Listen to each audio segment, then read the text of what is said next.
ہمارے معاشرے میں جب دعوت دی جاتی ہے تو مہمان اپنے ساتھ ایک یا دو لوگوں کو صاحب خانہ کی اجازت کے بغیر اس کی طرف لے جاتا ہے، اس کے گھر میں یا پارٹی میں داخل بھی کرتا ہے اور کھانا بھی کھلاتا ہے۔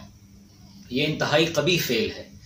بخاری شریف کی 2081 نمبر حدیث اس سلسلے میں ہماری راہبر ہے، رہنمائی فرماتی ہے، جب نبی اکرم صلی اللہ علیہ وآلہ وصحبہ وسلم سمیت آپ کو 5 لوگوں کی دعوت دی گئی تو آپ اس کے گھر کی طرف تشریف لے گئے، اور جب اس کے دروازے پہ پہنچے تو صاحب خانہ سے کہا فَإِن شِئْتَ أَن تَأْذَنَ لَهُ، یہ میرے ساتھ ایک اور آدمی پیچھے آ گیا ہے، چھٹا، تو اگر تو چاہتا ہے تو اس کو اجازت دے، وَإِن شِئْتَ رَجَعَ، اور اگر تو چاہے تو یہ واپس چلا جائے۔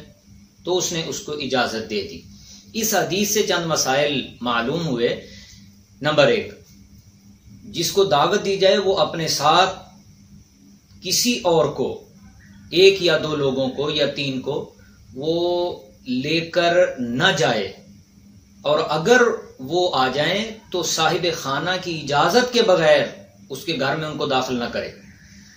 نمبر 2، بہتر یہی ہے کہ جب دعوت دی جا رہی ہے تو صاحب خانہ کو مطلع کیا جائے تاکہ وہ ان کا بھی انتظام کرے۔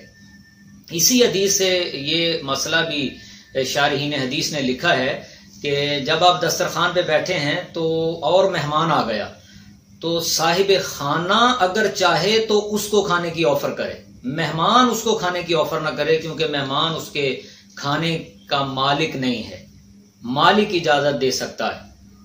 تو ان چیزوں کو ہمیں مد نظر رکھنا چاہیے۔